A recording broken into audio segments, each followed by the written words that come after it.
안녕하세요. 혹시 데이터베이스 성능 문제 때문에 대체 어디서부터 손을 대야 할지 막막했던 경험 없으신가요? 오늘 이 자료를 통해 데이터베이스 성능 튜닝의 비밀을 시원하게 한번 파헤쳐 보겠습니다. 아, 이 화면. 개발자나 데이터베이스 관리자라면 정말 누구나 한 번쯤은 겪어봤을 그 답답한 순간이죠. 쿼리는 끝날 생각을 안 하고 사용자는 계속 느리다고 하고 정말 미칠 노릇입니다. 하지만 너무 걱정하진 마세요. 체계적으로 접근하면 반드시 해결할 수 있습니다. 자, 그럼 본격적으로 들어가기 전에 성능이라는 말의 의미부터 확실히 해볼까요? 이게 단순히 그냥 빠르다는 뜻이 아니에요. 진짜 핵심은 사용량이 막 몰리는 피크 타임에도 시스템이 얼마나 안정적으로 또 우리가 예측 가능한 시간 안에 응답을 주느냐, 바로 여기에 있습니다. 자, 그래서 본격적으로 문제를 파악하기 전에 이 기본 개념들부터 확실하게 짚고 넘어갈게요. 기초가 튼튼해야 나중에 길을 잃지 않으니까요. 데이터베이스 성능을 이야기할 때 절대 빼놓을 수 없는 두 주인공이 있습니다. 바로 처리량과 경합인데요. 쉽게 말해 처리량은 우리 시스템이 시간당 얼마나 많은 일을 해낼 수 있는지 그 튼튼한 체력을 말하고요.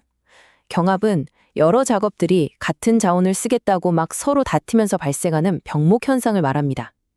이 둘은 마치 줄다리기 같아서 경합이 심해지면 처리량은 뚝 떨어질 수밖에 없어요. 이 균형을 이해하는 게 모든 것의 시작입니다. 좋습니다.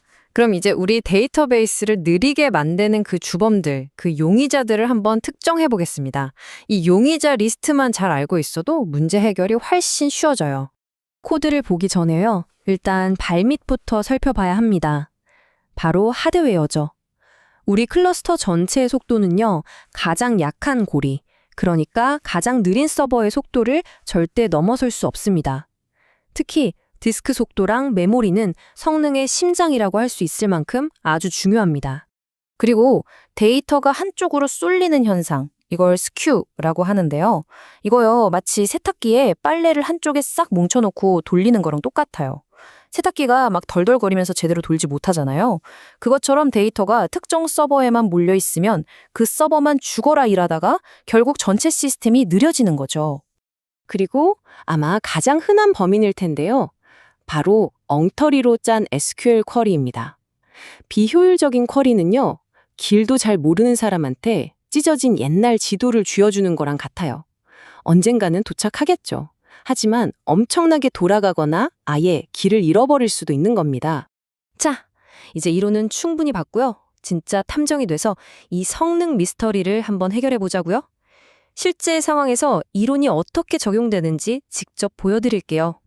자, 이제 실제 상황입니다. 우리 시스템을 환자라고 한번 생각해 보세요. 그럼 우리는 의사죠. 제일 먼저 뭘 해야 할까요? 네, 바로 환자의 상태부터 체크해야죠. 첫 번째 검사 들어갑니다. 자, 환자한테 어디가 아프냐고 묻는 것처럼 gpstate 명령어로 시스템 상태를 딱 물어봤더니 어라? 보세요. 시스템이 바로 대답을 해주네요. seg2라는 호스트에 있는 세그먼트 하나가 지금 다운됐다고요? 이게 우리가 발견한 첫 번째 단서입니다. 자, 근데 여기서 진짜 재밌는 건요, 논리적으로 다운된 걸 알았는데 그 물리적인 원인을 어떻게 찾아내느냐는 거죠.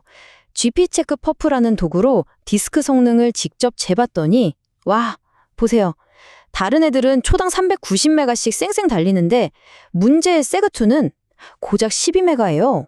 병목 현상 발견. 이건 뭐 빼도 박도 못하는 증거죠. 그러니까 이겁니다. 딱 정리가 되죠? gpstate로 어디가 아프다는 증상을 찾고 gpcheckpuf로 왜 아픈지 그 근본 원인을 파헤친 거예요. 이 두 가지를 조합해서 우리는 이건 소프트웨어 버그가 아니라 하드웨어 문제구나 라는 명확한 진단을 내릴 수 있게 된 겁니다. 자, 진단이 끝났으면 이제 뭘 해야죠? 당연히 치료를 해야죠. 우리 시스템을 다시 건강하게 되돌려 봅시다. 치료는 의외로 간단합니다. gpcoversec 이 명령어 딱 하나면 돼요. 이걸 실행하면 시스템이 알아서 멀쩡한 미러 데이터를 복사해서 고장난 세그먼트를 되살려줍니다. 그리고 잠시 후에 보시는 것처럼 성공적으로 복구 완료라는 기분 좋은 메시지를 받게 되죠. 여기가 바로 결정적인 순간이죠. 치료가 잘 됐는지 최종 확인을 해야 하잖아요. gpstate-s 명령어로 다시 확인해보니 와, 보세요. 모든 세그먼트가 다시 싱크로나이즈 상태가 됐습니다. 클러스터 상태가 healthy, 아주 건강해졌네요. 문제를 해결하는 것도 물론 중요하지만 사실 더 중요한 건 예방 아니겠습니까?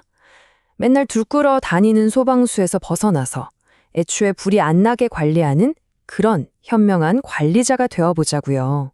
이 70%라는 숫자, 이게 왜 중요하냐면요. 디스크의 최소한 30% 정도는 여유, 그러니까 숨 쉴 공간을 남겨두자는 약속 같은 거예요.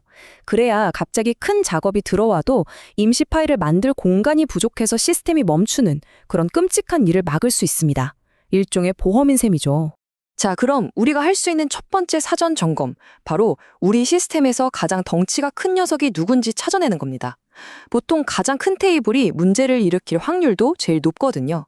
이 쿼리 여러분의 즐겨찾기에 꼭 추가해 두세요. 이렇게 간단한 쿼리 한 번으로 지금 우리 시스템에서 어떤 테이블이 계속 살이 찌고 있는지 바로 알 수 있는 거죠. 이렇게 덩치가 큰 테이블들이 바로 다이어트, 즉 파티셔닝이나 데이터 아카이빙을 고려해 봐야 할 첫 번째 대상이 되는 겁니다. 그리고 두 번째로 중요한 건강검진 항목. 아까 그 세탁기 비유 기억나시죠? 데이터가 한쪽으로 쏠리는 현상. 바로 스큐를 확인하는 겁니다. 병렬 처리 시스템의 힘은 일을 나눠서 하는 데서 나오는데 한쪽에만 일이 몰리면 아무 소용 없잖아요. 이 쿼리로 그 불균형을 잡아낼 수 있습니다.